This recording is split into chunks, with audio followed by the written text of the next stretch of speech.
안녕하세요. 저는 강남 한복판에 있는 무역회사 글로벌 트레이드에서 일하는 박지원입니다. 오늘 제가 들려드릴 이야기는 우리 회사에서 일어난 잊지 못할 순간에 관한 것입니다. 때는 2024년 겨울 매서운 한파가 도시를 휘감던 1월의 어느 날이었습니다. 우리 회사 35층 대회의실에서는 연간 실적 보고를 위한 임원회의가 한창 진행 중이었습니다. 검은색 정장을 단정하게 차려입은 15명의 임원들이 둥근 테이블에 빼곡히 앉아 실적 자료를 검토하고 있었죠. 창밖으로는 하늘을 찌를 듯한 고층 빌딩들이 늘어서 있었고 회의실 안에는 긴장감이 가득했습니다. 전년도 대비 20% 하락한 수출 실적을 두고 임원들 사이에서 날카로운 공방이 오가던 순간이었습니다.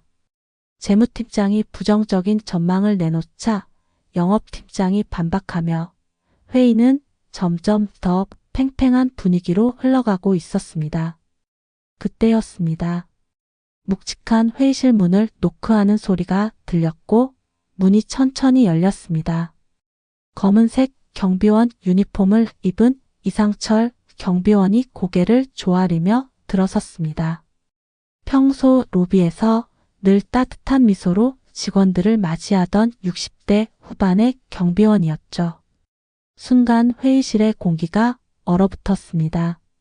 임원들의 표정이 일제히 굳어졌고 누군가는 핀잔을 던지려는 듯 입을 열었다 다물었습니다. 경비원이 임원회에 들어온다는 건 회사 창립 이래 처음 있는 일이었으니까요. 이상철 경비원은 떨리는 손으로 들고 있던 A4용지 한 장을 내밀었습니다. 주름진 얼굴에 긴장감이 역력했지만 흔들리는 목소리로 말을 이어갔습니다. 우리가 검토 중인 수출 전망 분석에 심각한 오류가 있다는 것이었습니다. 동남아시아 시장의 환율 변동과 신흥국 성장률을 잘못 적용했다고 했죠. 저는 처음에 실소를 터뜨릴 뻔했습니다.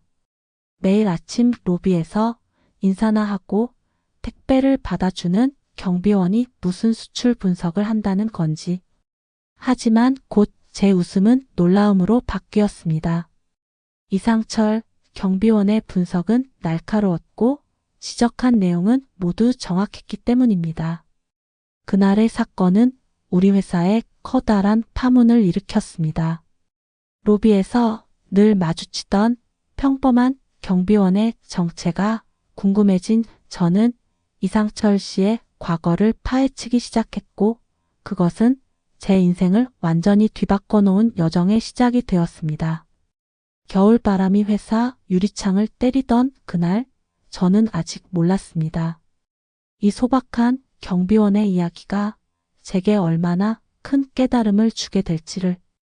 이상철 씨의 정체가 궁금해진 저는 며칠 동안 잠도 제대로 이루지 못했습니다. 그날 밤 퇴근 시간이 한참 지난 사무실에 홀로 남아 컴퓨터 앞에 앉았습니다.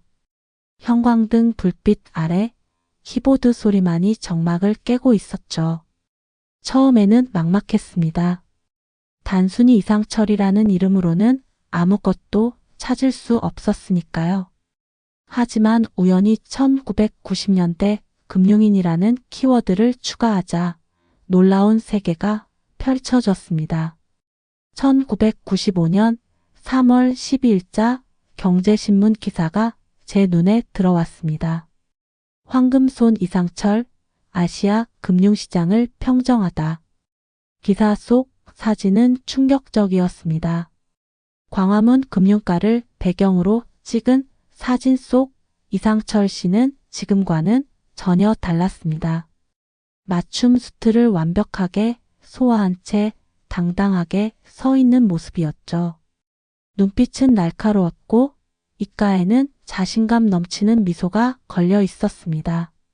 스크롤을 내릴수록 더 놀라운 이야기들이 나왔습니다.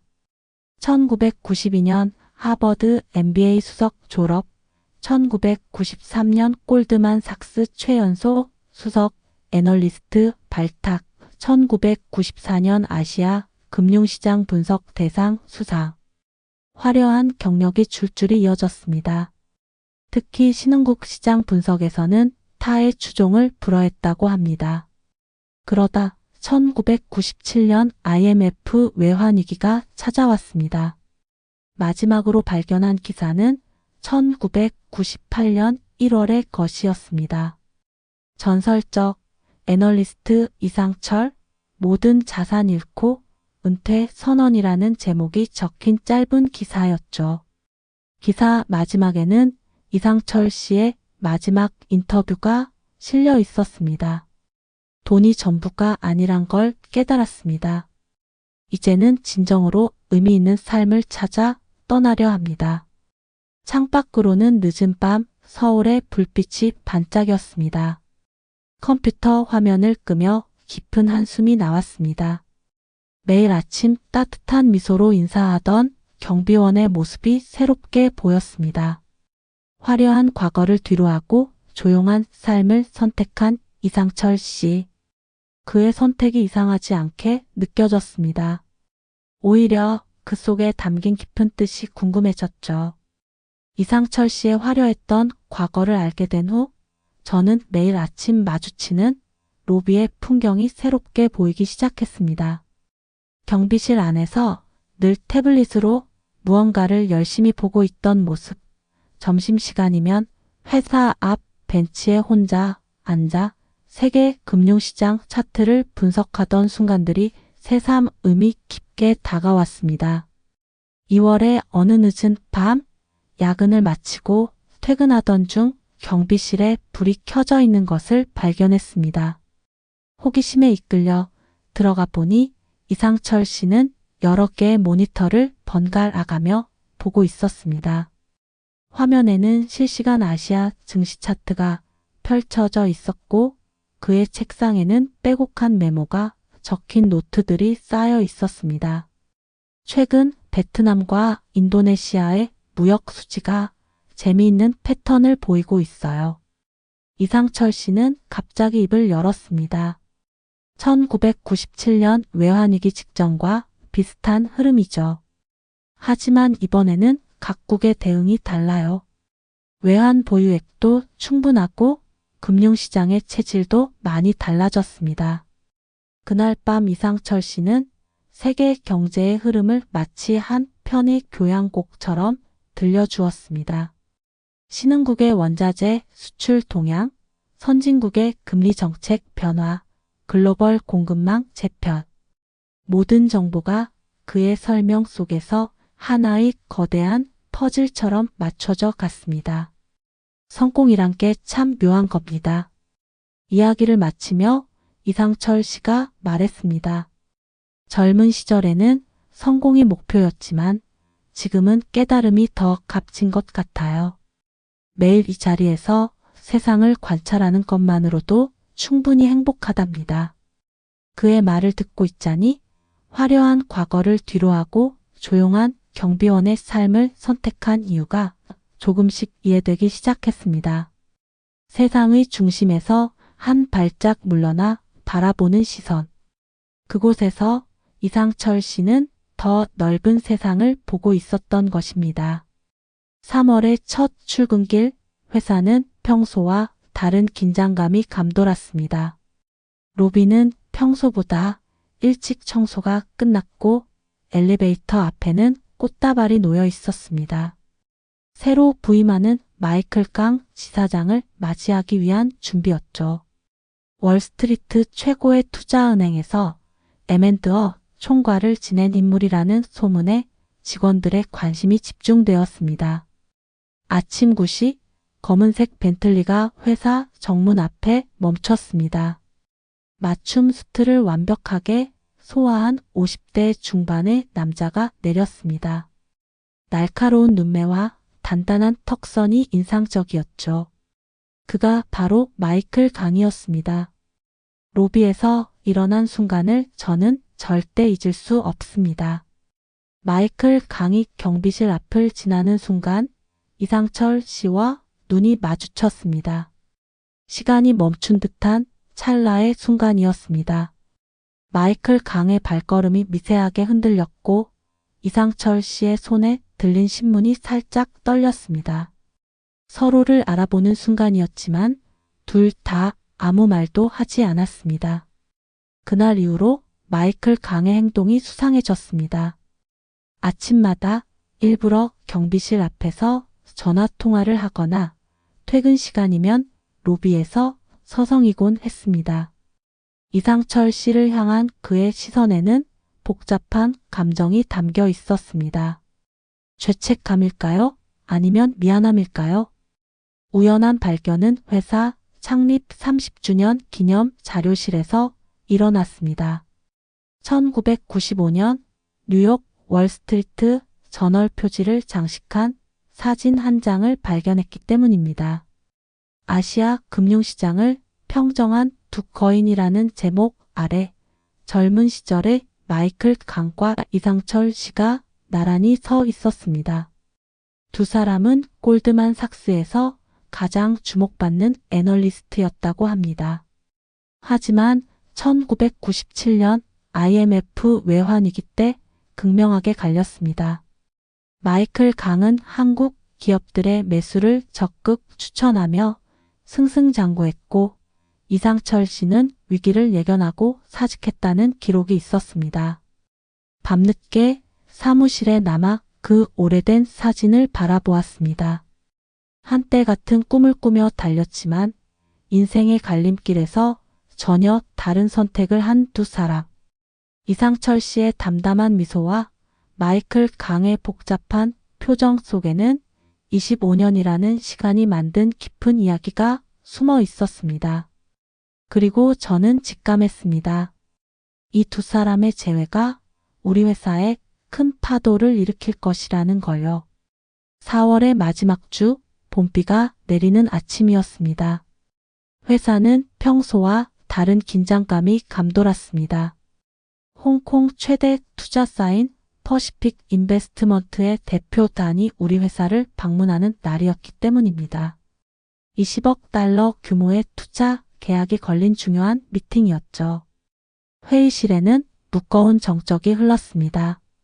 프레젠테이션, 리허설 중 치명적인 오류가 발견됐기 때문입니다. 동남아시아 시장 전망 분석에서 핵심 지표들이 잘못 적용되어 있었고 이를 수정하려면 최소 일주일은 걸릴 것 같았습니다. 30분 후면 홍콩 투자자들이 도착하는 상황에서 모든 것이 물거품이 될 위기였습니다. 그때 마이클 강 지사장이 갑작스러운 결정을 내렸습니다. 이상철 씨를 불러주세요. 임원들의 얼굴에는 의문이 가득했습니다. 경비원을 부르는 이유를 아무도 이해하지 못했죠. 10분 후 검은색 경비 유니폼을 입은 이상철 씨가 회의실에 들어섰습니다. 홍콩 투자자들의 눈빛이 의아함으로 가득 찼습니다. 하지만 이상철 씨가 프레젠테이션 자료를 넘기며 분석을 시작하자 회의실의 공기가 순식간에 바뀌었습니다. 베트남의 제조업 성장률만 봐서는 안 됩니다.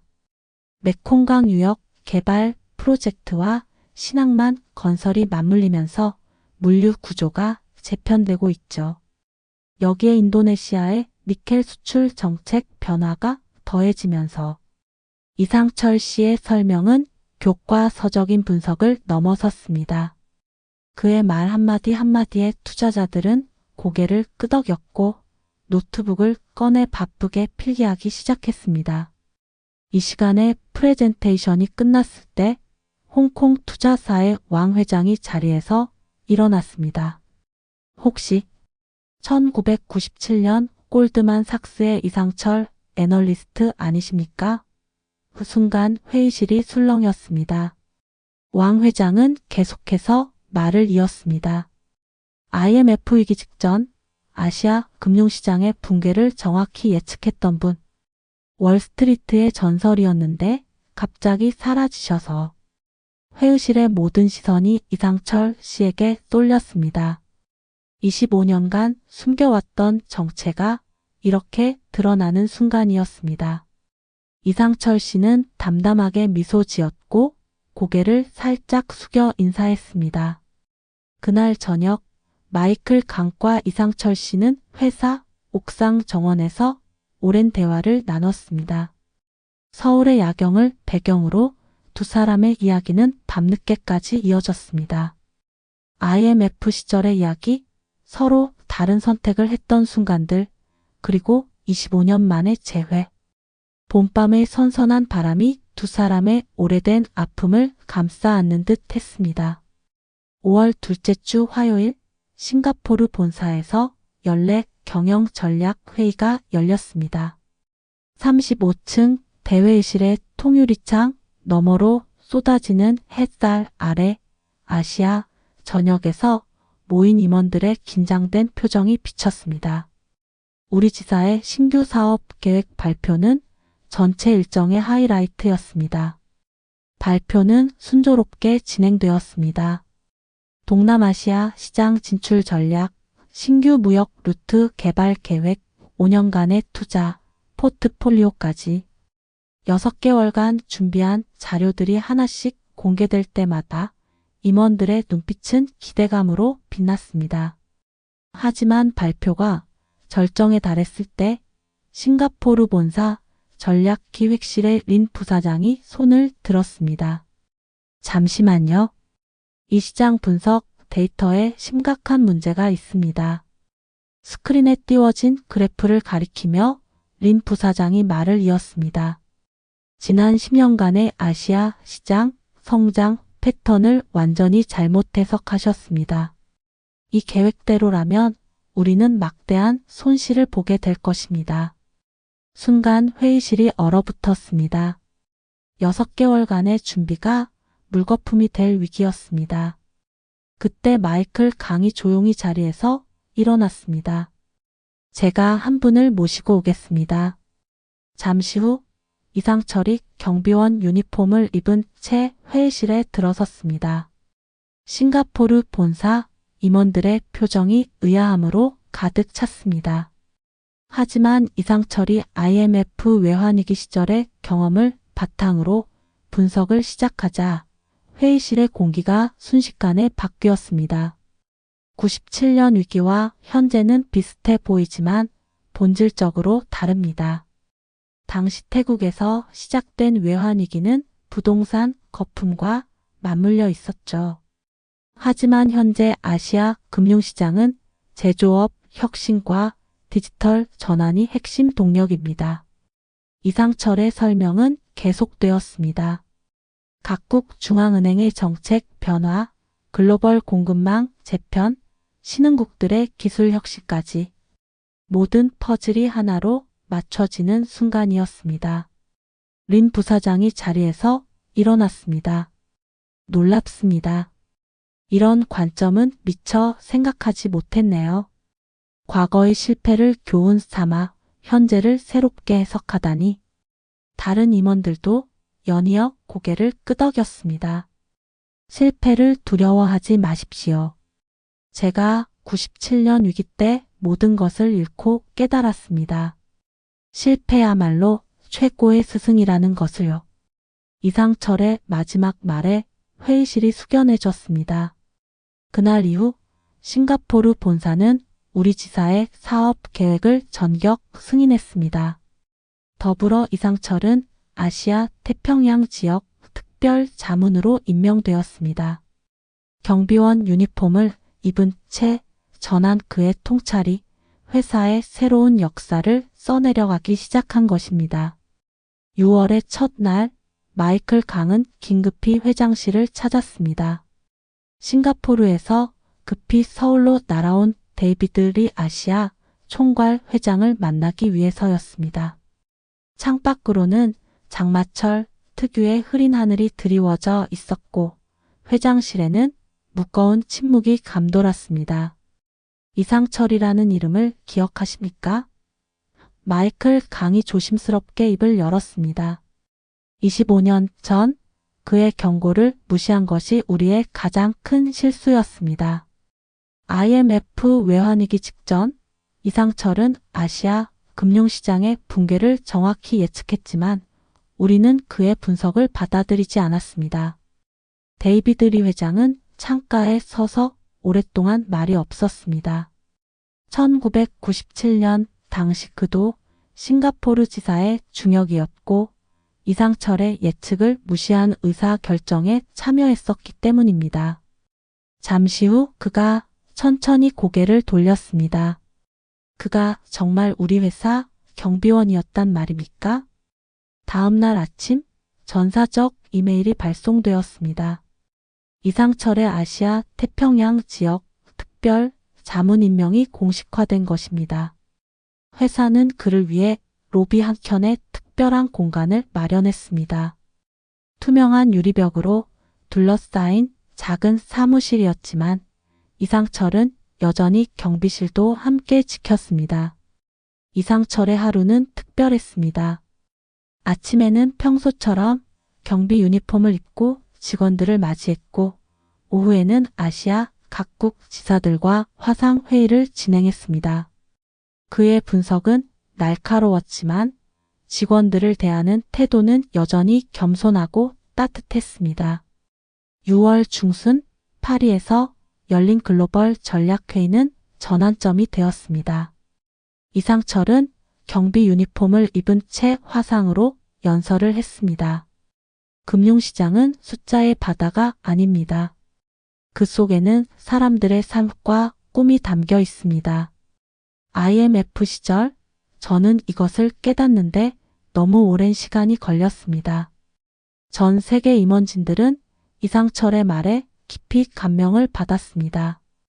월스트리트 저널은 전설의 귀환 경비원이 된 금융계의 현자라는 제목으로 특별 기사를 실었고 파이낸셜 타임즈는 그를 아시아 금융의 새로운 나침반이라 칭했습니다. 진정한 성공은 명예나 부가 아닙니다. 자신의 자리에서 최선을 다하며 그 속에서 의미를 찾는 것. 그것이 제가 경비실에서 깨달은 인생의 진리입니다. 이상철의 이 말은 순식간에 회사의 새로운 좌우명이 되었고 전 세계 지사의 로비에 크게 걸리게 되었습니다. 직원들은 이제 경비실을 지혜의 방이라 부르기 시작했습니다. 유리벽 너머로 언제나 따뜻한 미소와 날카로운 통찰을 동시에 품고 있는 이상철의 모습은 우리 회사의 새로운 상징이 되어가고 있었습니다. 7월의 첫 번째 월요일 회사 대강당에는 이른 아침부터 긴장감이 감돌았습니다. 이상철의 첫 공식 강연이 예정되어 있었기 때문입니다.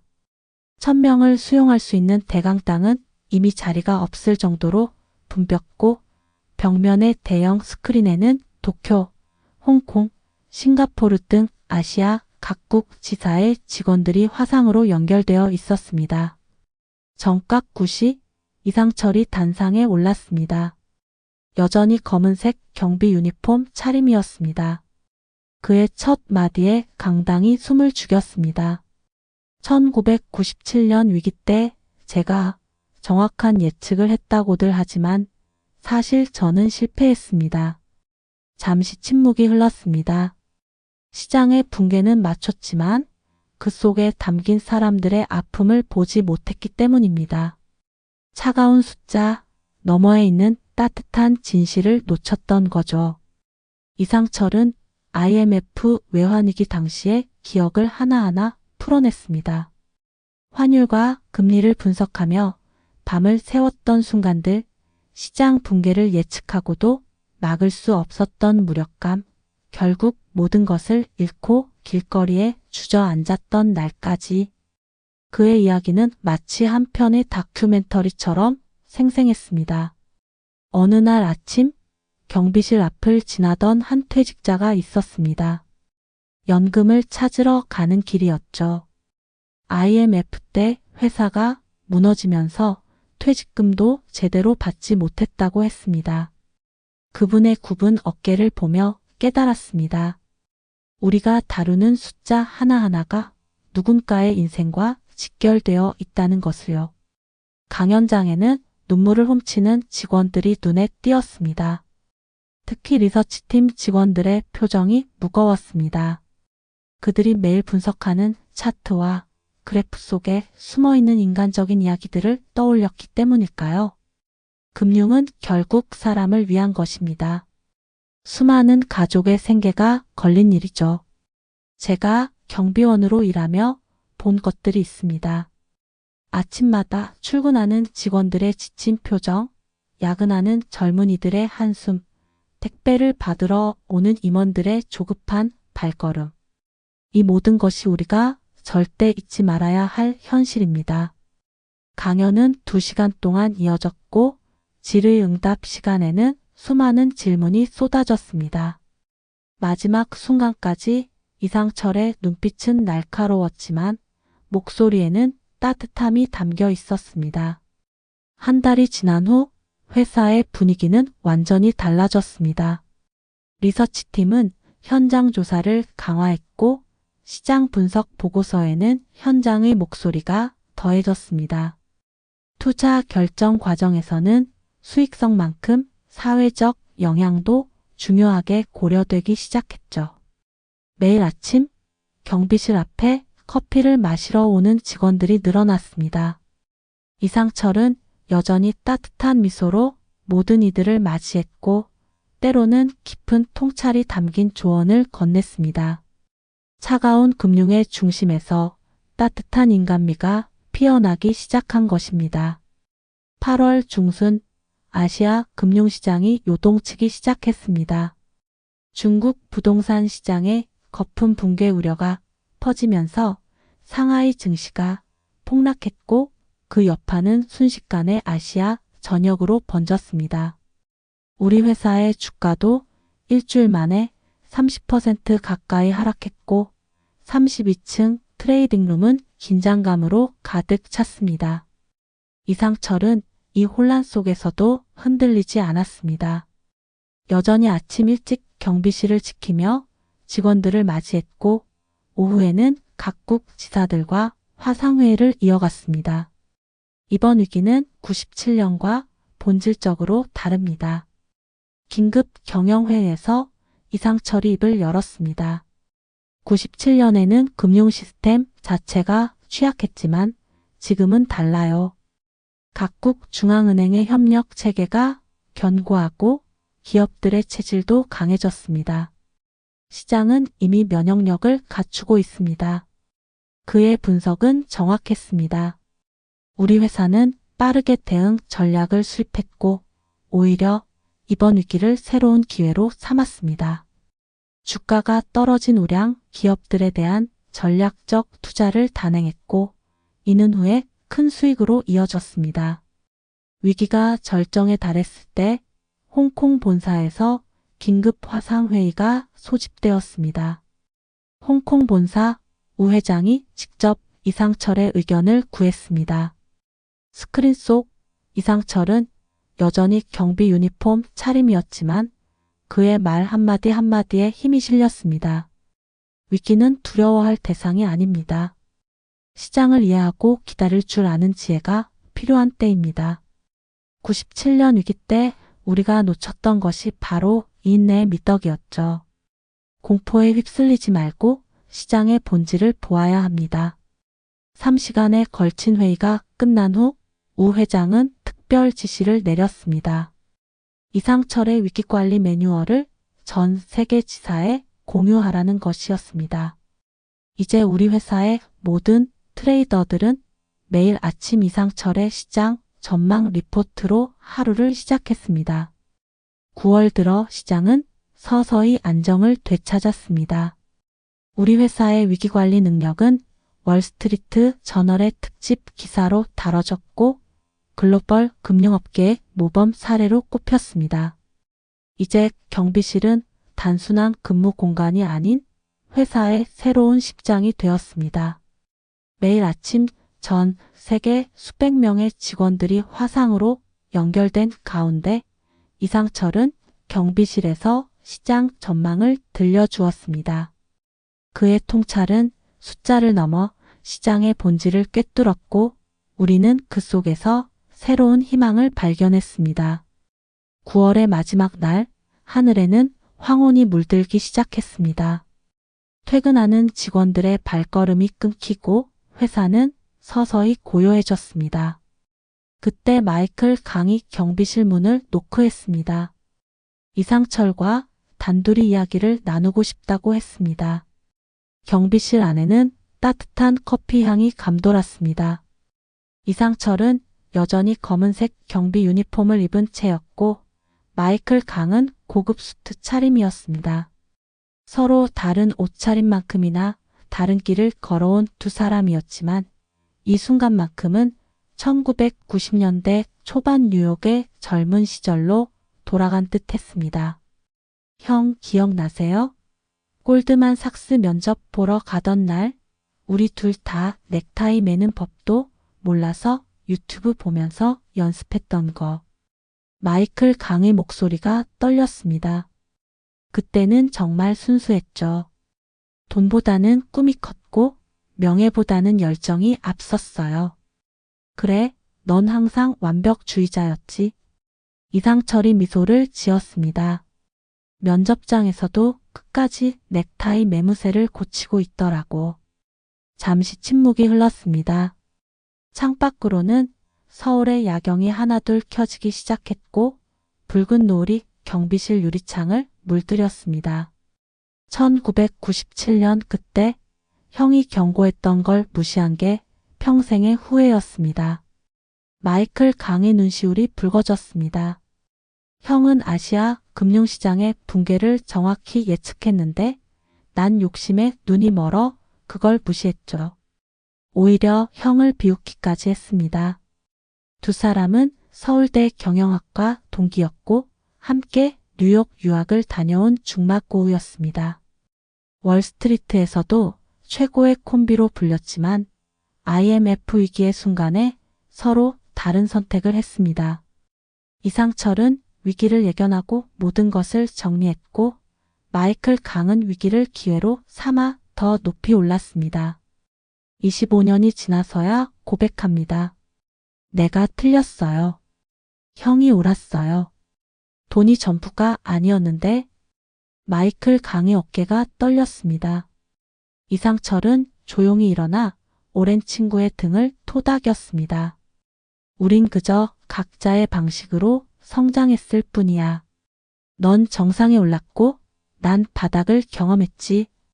그리고 이제 우리는 서로의 시선으로 세상을 볼 수 있게 됐잖아. 밤이 깊어갔지만 경비실의 불빛은 꺼지지 않았습니다. 두 노년의 금융인은 과거의 이야기를 나누며 때로는 웃고 때로는 눈시울을 붉혔습니다. 젊은 날의 추억, IMF 시절의 아픔, 그리고 25년이라는 시간이 가져다 준 깨달음까지. 다음 날 아침, 직원들은 평소와 다른 광경을 목격했습니다. 마이클 강의 이상철의 경비실에서 커피를 마시며 함께 아침 조회를 하고 있었던 것입니다.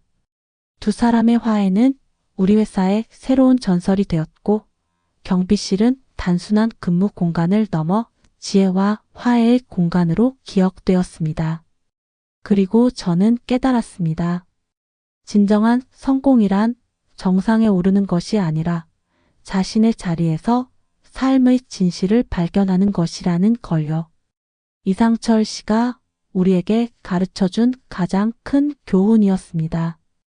안녕하세요. 저는 서울 강남 ST전자 본사에서 일하는 신입사원 김도윤입니다. 오늘 들려드릴 이야기는 우리 회사를 뒤흔든 한 청소 노동자의 이야기입니다.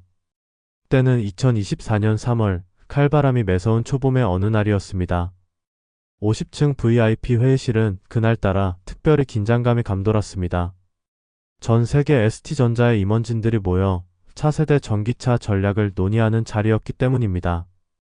통유리창 너머로 서울의 스카이라인이 한눈에 들어왔고 회의실 안에는 각국의 임원 30여 명이 자리를 가득 메웠습니다.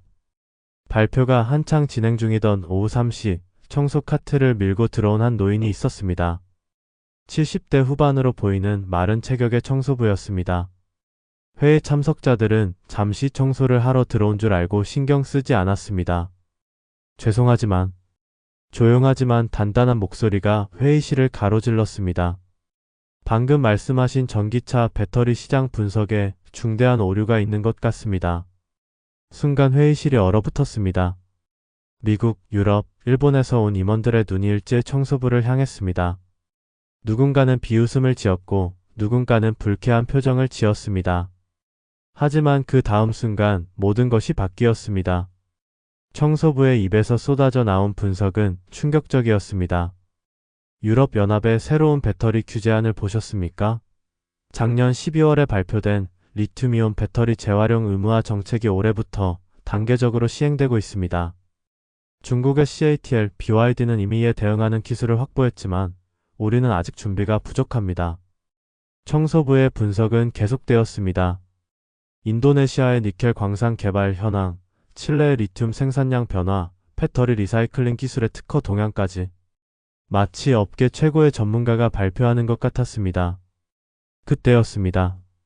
미국에서 온 스티브 워커 부사장이 자리에서 벌떡 일어났습니다. 그의 얼굴은 창백했고 손은 미세하게 떨리고 있었습니다. 잠깐만요. 당신이 혹시 볼트모빌의 박진우 회장님이십니까? 회의실이 술렁이기 시작했습니다. 청소부의 얼굴에 잠시 당혹감이 스쳤지만 이내 평온한 미소로 돌아왔습니다. 저는 그제서야 알아차렸습니다. 매일 아침 깨끗한 사무실에서 일할 수 있었던 것은 전 세계 전기차 산업을 이끌었던 거장이 우리의 청소부였기 때문이라는 것을. 그날부터 저는 박진우 씨의 정체를 파헤치기 시작했고 그 과정에서 발견한 이야기는 제 인생을 완전히 바꿔놓았습니다. 퇴근 시간이 한참 지난 밤 회사 35층 자료실에 홀로 남았습니다. 형광등 불빛 아래 먼지 쌓인 자료들 사이에서 박진우의 흔적을 찾기 시작했습니다. 처음에는 막막했습니다. 하지만 2015년 포춘지 보관본에서 첫 단서를 발견했습니다. 전기차의 미래를 바꾼 혁신가 볼트모빌 박진우 회장이라는 제목의 표지였습니다. 사진 속 박진우는 지금과는 전혀 달랐습니다. 완벽한 슈트 차림으로 최첨단 전기차 공장을 배경 삼아 서 있었죠. 눈빛은 자신감으로 가득했고 입가에는 승리자의 미소가 어려 있었습니다. 기사는 그의 놀라운 여정을 담고 있었습니다. 1998년 부산의 작은 자동차 부품 공장에서 시작된 이야기였습니다. 당시 29살이었던 박진우는 전기차가 미래라고 확신했습니다. 모두가 그를 비웃었지만 그는 퇴직금 전액을 연구 개발에 투자했습니다. 2005년 박진우는 혁신적인 배터리 관리 시스템을 개발했습니다. 이것이 전환점이었습니다. 볼트모빌은 순식간에 세계 시장을 장악했고 2010년에는 시가총액 1,000억 달러를 돌파했습니다. 전기차 시대의 개막을 알리는 순간이었습니다. 하지만 2012년부터 박진우의 태도가 달라지기 시작했습니다. 블룸버그 통신과의 인터뷰에서 그는 처음으로 경고의 메시지를 전했습니다. 현재의 리튬이온 배터리 생산 방식은 지속 가능하지 않습니다. 우리는 새로운 재앙을 만들어내고 있습니다. 워싱턴 포스트 기사를 통해 더 충격적인 사실을 알게 되었습니다. 2017년 박진우는 이사회에 새로운 제안을 했습니다.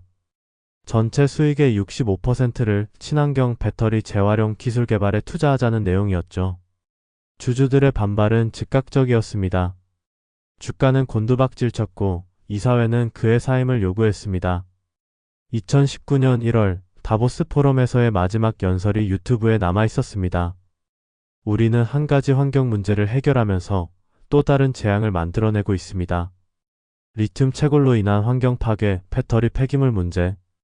이대로 가다간 50년 안에 지구는 감당할 수 없는 상처를 입을 것입니다. 마지막 공식 기록은 2020년 1월의 사임 기자회견이었습니다. 검은색 넥타이를 맨 박진우는 피곤한 얼굴로 마이크 앞에 섰습니다. 모두가 눈앞에 이익만 좇는다면 우리의 미래는 없습니다.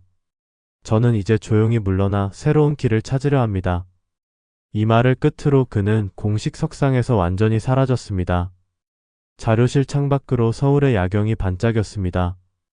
한때 세계 전기차 산업을 이끌었던 혁신가가 왜 청소부의 길을 택했는지 그 이유가 조금씩 보이는 것 같았습니다. 시가총액 1,000억 달러의 기업을 일군 천재 경영인의 마지막 선택. 그것은 어쩌면 우리 모두에게 보내는 조용한 경고였을지도 모릅니다. 매일 아침 7시 박진우 씨는 50층 회사 옥상에서 하루를 시작했습니다. 아직 해도 뜨지 않은 새벽녘, 그는 특별한 의식을 치르듯 천천히 도시를 관찰했습니다. 서울의 스카이라인 너머로 피어오르는 공장 굴뚝의 연기, 전기차 배터리 공장에서 뿜어져 나오는 하얀 증기, 그리고 도시를 뒤덮은 스모그까지. 유리창을 닦는 그의 손놀림은 마치 과학자가 실험 데이터를 수집하듯 정교했습니다. 창에 묻은 먼지를 면봉으로 채취해 작은 시험관에 담았고 매일 아침 도시의 대기 오염도를 기록했습니다. 한때 전기차 혁명을 이끌었던 기업가는 이제 가장 낮은 곳에서 지구의 건강을 진단하고 있었습니다. 어느 날 아침 저는 일부러 일찍 출근해 박진우 씨의 일과를 지켜보았습니다. 그는 분리수거장 앞에서 유독 오래 머물렀습니다. 바닥에 무릎을 꿇고 폐배터리들을 하나하나 살펴보고 있었습니다. 매주 이곳에서만 버려지는 배터리가 수백 개입니다. 박진우 씨가 한숨을 쉬었습니다. 우리가 만든 전기차가 결국 또 다른 쓰레기를 만들어내고 있죠. 리튬이온 배터리 하나를 만들려면 약 500kg의 광물이 필요합니다. 채굴 과정에서 발생하는 환경 파괴는 차치하고서라도 이 배터리들의 수명이 다하면 어디로 갈까요? 점심시간, 박진우 씨는 늘 옥상 정원의 작은 벤치에 앉아 있었습니다. 낡은 도시락과 함께 최신형 태블릿을 꺼내 들었습니다. 화면에는 전 세계 주요 도시의 대기오염 데이터가 실시간으로 업데이트되고 있었습니다. 보세요, 도쿄의 스모그가 또 심해졌네요. 중국발 미세먼지도 있지만 실은 배터리 공장의 영향이 큽니다. 친환경 기술이라 부르지만 우리는 결국 한 종류의 오염을 다른 종류의 오염으로 바꾸고 있는 거죠. 청소도 구함은 그의 또 다른 연구실이었습니다. 대걸레와 빗자루 사이로 최신 환경과학 저널들이 꽂혀 있었고 한쪽 벽면에는 그가 직접 스케치한 배터리 재활용 설계도가 가득했습니다. 특히 눈에 띄는 것은 제로 웨이스트 배터리 프로젝트였습니다. 100% 재활용이 가능한 새로운 배터리 구조를 연구하고 있었습니다. 사람들은 제가 모든 것을 포기했다고 생각하겠지만 사실은 정반대입니다. 박진우 씨가 쓸쓸한 미소를 지었습니다. CEO였을 때는 주가와 실적에 발목이 잡혀 진짜 문제를 보지 못했습니다. 하지만 이제는 달라요. 가장 좋은 관찰자가 되고 싶었습니다. 높은 자리에 있을 때는 보이지 않던 것들이 이제는 더 선명하게 보입니다. 쓰레기를 치우며 창문을 닦으며 화장실을 청소하며 그는 여전히 세상을 바꾸기 위한 연구를 계속하고 있었습니다. 화려한 회장실을 청소도 구함으로 바꾼 그의 선택은 어쩌면 더 큰 목표를 향한 새로운 시작이었는지도 모릅니다. 4월의 차가운 봄비가 내리는 아침이었습니다. 회사가 아직 고요할 때 스티브 워커 부사장이 50층 청소도 구함을 찾았습니다. 박진우는 여느 때처럼 묵묵히 빗자루질을 하고 있었습니다. 한동안 정적만이 흘렀습니다. 기억나나요? MIT 연구실에서 밤새워 전기차 배터리를 연구하던 때를.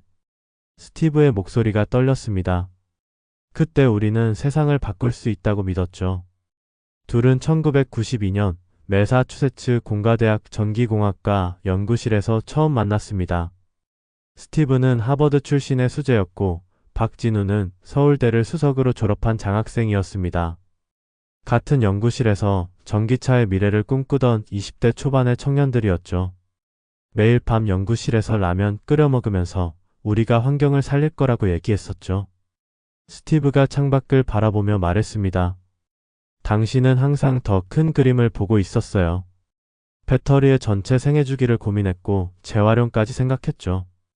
2009년 볼트모빌이 세계 최대 전기차 기업으로 성장했을 때 두 사람의 길이 갈렸습니다. 박진우는 수익의 대부분을 배터리 재활용 기술 개발에 투자하자고 제안했지만 스티브는 이사회에서 이를 강하게 반대했습니다. 15년 전 내가 완전히 틀렸습니다. 스티브의 눈가에 눈물이 맺혔습니다. 당신이 제안했던 배터리 재활용 프로젝트.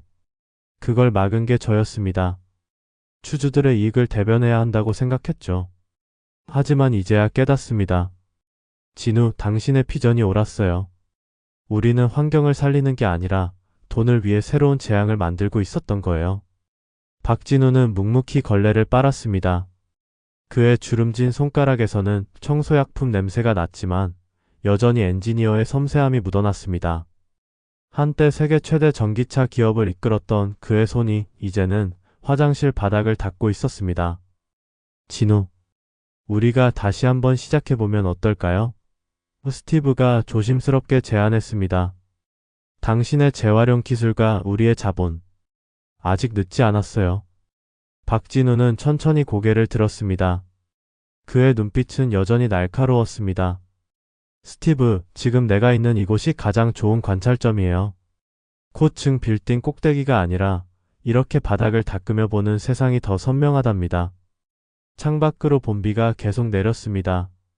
30년 전 같은 꿈을 꾸며 시작했던 두 천재 공학도의 길이 어떻게 이렇게 달라졌는지 회색빛 하늘만이 그 오랜 세월의 무게를 알고 있는 듯 했습니다. 더 이상 미안해하지 마세요. 박진우가 따뜻한 미소를 지었습니다. 우리는 각자의 방식으로 진실을 찾아가고 있을 뿐이니까요. 5월의 첫째 주, ST전자 본사에서 세계 친환경 모빌리티 엑스포가 열렸습니다. 전 세계 300여 개 기업이 참가했고, 평소 조용하던 본사 1층 로비는 미래 기술의 전시장으로 변신했습니다. 최첨단 전기차들이 줄지어 서 있었고, 화려한 조명 아래 신형 배터리 시스템들이 전시되어 있었습니다. 오전 9시 기조 연설이 시작되기 30분 전이었습니다. 전시장은 이미 전 세계 미디어와 업계 관계자들로 북적였습니다. 그때 박진우 씨가 청소 도구를 들고 중앙 전시대 근처를 지나가다 멈췄습니다. 전시된 차세대 전기차 배터리에서 미세한 진동이 느껴졌기 때문입니다. 잠시만요. 박진우가 청소 도구를 내려놓았습니다. 이 배터리 케이스를 즉시 열어봐야 합니다. 양극재와 음극재 사이에 비정상적인 반응이 일어나고 있어요. 경비원들이 그를 제지하려 했지만 박진우의 표정은 단호했습니다. 지금 당장 확인하지 않으면 큰 사고가 날 수 있습니다. 리튬이온 배터리의 열폭주 현상이 시작된 것 같습니다. 주변의 시선이 차가웠습니다. 청소부의 말을 누가 믿겠습니까? 하지만 그때 중국 산시테크의 장웨이 박사가 자리에서 벌떡 일어났습니다. 세계적인 배터리 전문가인 그는 박진우의 목소리를 단번에 알아들었습니다. 잠깐, 이 목소리. 설마 박진우 회장님이십니까? 장 박사의 얼굴이 창백해졌습니다. 2015년 베이징 전기차 포럼에서 배터리의 미래에 대해 발표하셨던 그 박진우 회장님? 순간 전시장이 술렁였습니다. 수백 개의 카메라 플래시가 청소 유니폼을 입은 박진우를 향해 터졌습니다. 하지만 그는 아랑곳하지 않고 배터리 케이스를 열었고 예상대로 내부에서 연기가 피어오르기 시작했습니다. 배터리 냉각 시스템을 즉시 가동하고 주변 전시품을 모두 대피시키세요. 박진우의 지시는 정확했습니다. 그의 판단이 옳았음이 증명된 순간이었습니다. 현장의 안정을 되찾은 후 박진우는 조용히 입을 열었습니다. 네, 제가 볼트모빌의 박진우가 맞습니다. 전시장이 숙연해졌습니다. 하지만 지금은 ST전자의 청소부이고 그것이 제 자부심입니다. 오늘 이 사고는 우리가 진정한 환경 문제의 본질을 보지 못하고 있다는 경고입니다. 그는 잠시 말을 멈추고 주변을 둘러보았습니다. 우리는 전기차가 친환경이라 믿지만 현재의 배터리 기술은 또 다른 환경 재앙의 시작일 수 있습니다. 이제는 진정한 의미의 순환 경제를 고민해야 할 때입니다. 그날 저녁 박진우의 이야기는 전 세계 미디어의 헤드라인을 장식했습니다. CNN은 전설적인 전기차 회장의 충격적인 귀환이라는 제목으로 특집 방송을 내보냈고 파이낸셜 타임즈는 청소부가 된 억만장자의 경고라는 사설을 실었습니다. 하지만 그는 평소와 다름없이 청소를 계속했습니다. 세계의 이목이 집중된 그날 오후에도 박진우는 묵묵히 화장실 바닥을 닦고 쓰레기를 분리수거했습니다. 그의 진정성은 바로 그 일상적인 모습 속에 있었습니다. 엑스포 사건 이후 ST전자는 급격한 변화를 맞이했습니다. 이사회는 긴급 소집되었고 최고 경영진은 만장일치로 박진우를 친환경 기술 특별 자문으로 임명했습니다. 하지만 박진우는 뜻밖의 조건을 내걸었습니다. 청소부 일을 계속하게 해주십시오. 이 위치에서 보는 세상이 가장 정직하기 때문입니다. 매일 아침 8시 50층 대회의실에서는 특별한 광경이 펼쳐졌습니다. 청소 유니폼을 입은 박진우가 세계 각국에서 온 임원들 앞에서 미래 기술을 논하는 모습이었습니다. 회의실 바닥을 쓸던 빗자루는 이제 레이저 포인터가 되어 미래를 가리켰습니다. 그의 첫 제안은 파격적이었습니다. 우리 공장 옆에 재활용 센터를 지읍시다. 생산 라인 바로 옆에 말입니다. 임원들의 얼굴이 굳었습니다. 수천억 원의 추가 비용이 들 것이 뻔했기 때문입니다. 보세요. 박진우는 청소 카트에서 태블릿을 꺼냈습니다. 지난 한 달간 우리 회사에서 버려진 배터리만 해도 1톤이 넘습니다. 이걸 전부 땅에 묻을 건가요? 바다에 버릴 건가요? 생산과 재활용이 하나의 순환고리가 되어야 합니다. 우리가 만드는 모든 제품의 생애주기, 그 종말까지 책임져야 진정한 친환경 기업이 될 수 있습니다. 회사의 일상적인 모습도 달라지기 시작했습니다. 연구소는 재활용 기술 개발에 박차를 가했고, 생산 라인은 분해와 재조립이 쉬운 배터리 설계로 변경되었습니다. 심지어 구내 식당에서도 변화가 일어났습니다. 일회용품이 사라지고 음식물 쓰레기를 퇴비로 만드는 시스템이 도입되었습니다. 매주 수요일 오후가 되면 박진우는 연구소를 찾았습니다. 청소 도구를 든 채 엔지니어들과 토론하는 그의 모습은 이제 자연스러운 풍경이 되었습니다. 이 배터리의 양극재를 보세요. 코발트 함량을 줄이고 니켈을 늘리면 재활용이 더 쉬워질 겁니다. 가장 큰 변화는 직원들의 의식이었습니다. 청소부와 임원의 경계가 무너졌고 환경에 대한 인식이 깊어졌습니다. 엔지니어들은 이제 제품 설계 단계에서부터 재활용을 고려했고, 마케팅팀은 순환 경제를 새로운 브랜드 가치로 내세웠습니다. 우리는 지금까지 성장만을 생각했습니다. 박진우는 전체 임직원 교육에서 이렇게 말했습니다. 하지만 이제는 책임의 시대입니다. 우리가 만든 것들이 어떻게 되돌아오는지 그 순환의 고리를 이해하고 설계해야 합니다. 청소부의 시선으로 본 미래는 달랐습니다. 화려한 기술 이면에 숨은 쓰레기를 보았고 환경 문제의 본질을 꿰뚫었습니다. 청소 도구를 든 박진우의 조용한 발걸음은 ST전자를 진정한 친환경 기업으로 이끄는 나침반이 되어가고 있었습니다. 7월 첫째 주 월요일 경기도 화성의 ST전자 신축 공장에서 역사적인 순간이 시작되었습니다. 세계 최초의 재활용 통합형 전기차 배터리 공장이 가동을 시작한 것입니다. 25만 평 규모의 생산동 옆에는 15만 평 규모의 재활용 센터가 자리 잡았고 두 시설은 자동화된 컨베이어 벨트로 연결되어 있었습니다. 가동 첫날 전 세계 주요 언론이 화성 공장을 찾았습니다. 파이낸셜 타임즈는 일면 특별 기사로 청소부가 된 억만장자가 만든 친환경 혁명을 다루었고, 블룸버그는 ST전자의 순환 경제 모델이 전기차 산업의 게임 체인저가 될 것이라고 평가했습니다. 특히 주목을 받은 것은 폐배터리 재활용 기술이었습니다.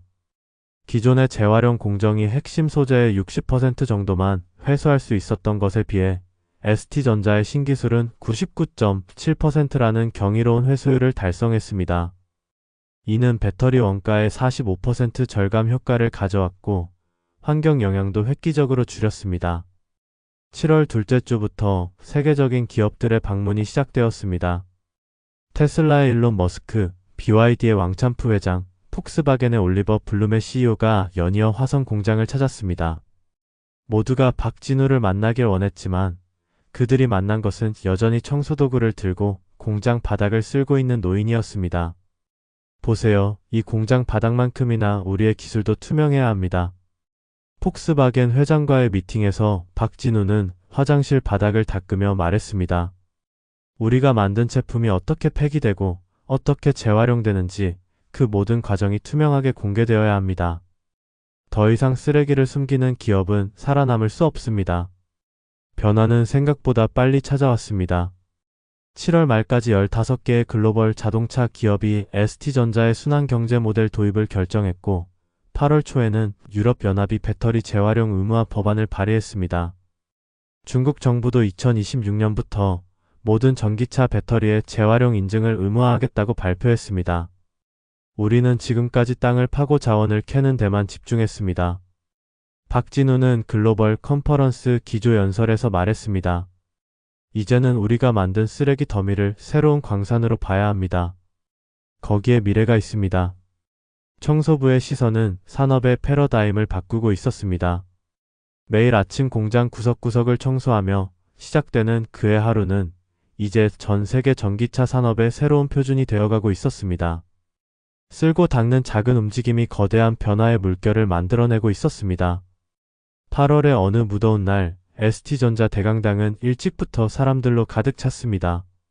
전 세계 지사에서 화상으로 연결된 직원들까지 3만 명이 넘는 청중이 박진우의 강연을 기다렸습니다.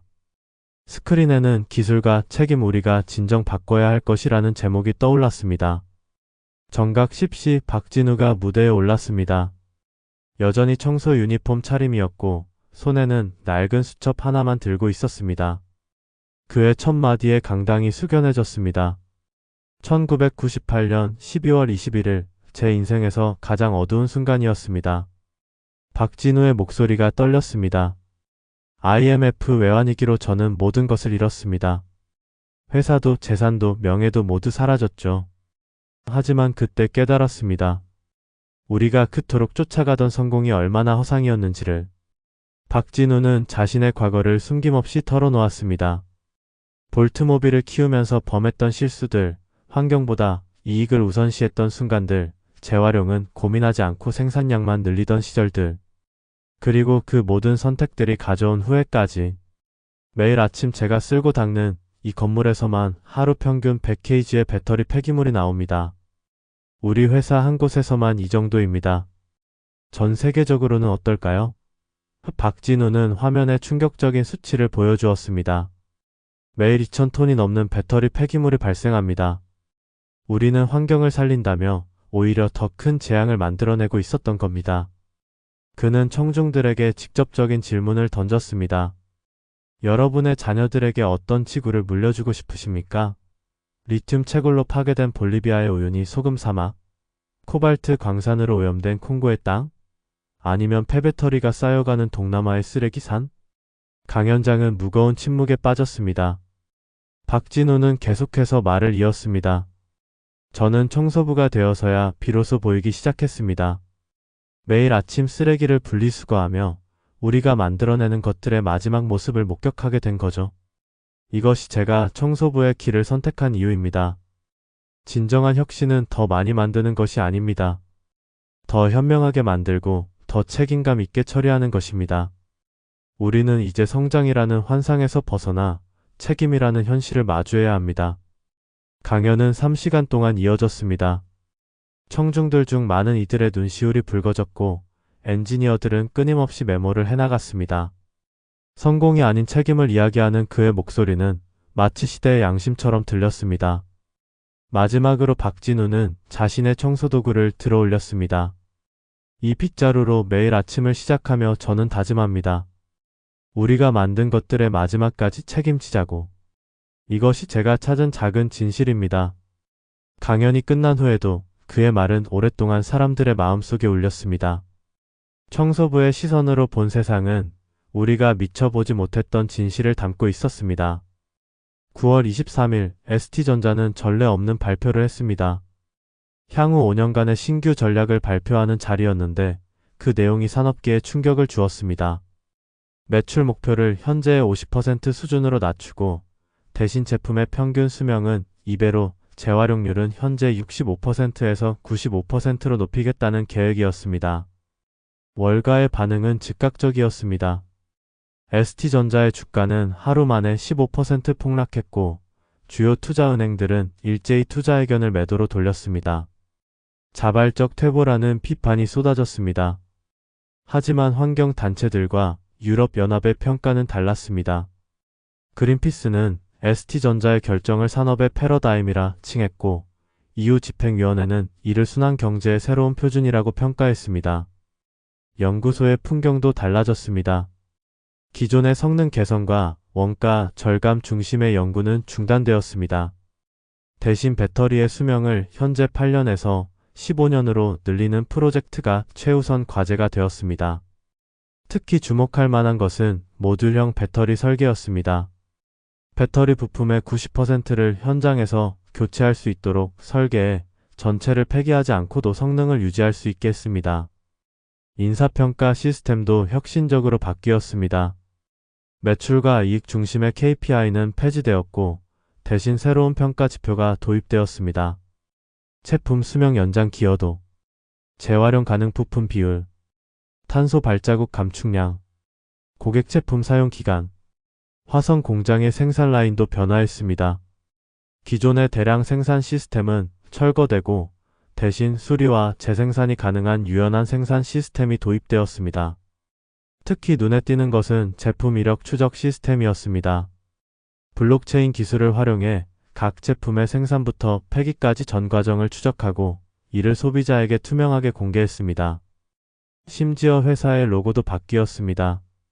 50년간 사용해온 기존의 날카로운 이미지는 사라지고 재활용을 상징하는 순환형 디자인이 새롭게 적용되었습니다. 청소도구함에서 시작된 변화는 이제 기업의 정체성 자체를 바꾸고 있었습니다. 이제 우리는 제품이 아닌 책임을 판매하는 회사입니다.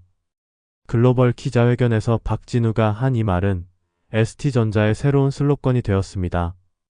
직원들은 이제 자신들이 판매사원이 아닌 책임관리자라고 소개했고 AS센터는 제품 수명 연장센터로 이름이 바뀌었습니다. 10월 초 놀라운 변화가 일어났습니다. ST전자의 주가가 반등하기 시작한 것입니다. 장기 투자자들이 ST전자의 새로운 비전에 주목했고 특히 유럽과 북미의 연기금들이 대규모 투자를 단행했습니다.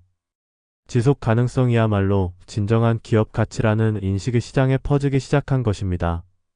청소부의 시선이 만들어낸 작은 변화는 이제 산업 전반의 새로운 표준이 되어가고 있었습니다.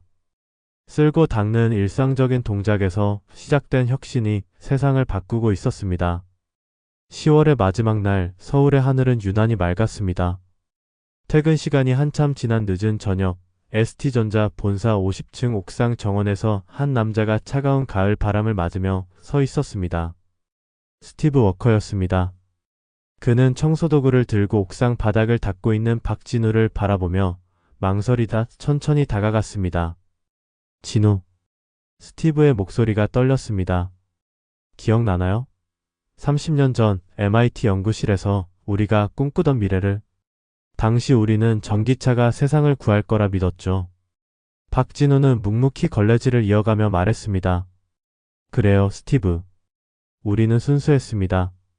기술만으로 모든 것을 바꿀 수 있다고 생각했죠. 당신이 늘 옳았어요. 스티브가 박진우 옆에 무릎을 꿇고 앉아 함께 걸레를 들었습니다. 우리는 미래를 바꾸는 게 아니라 파괴하고 있었던 거죠.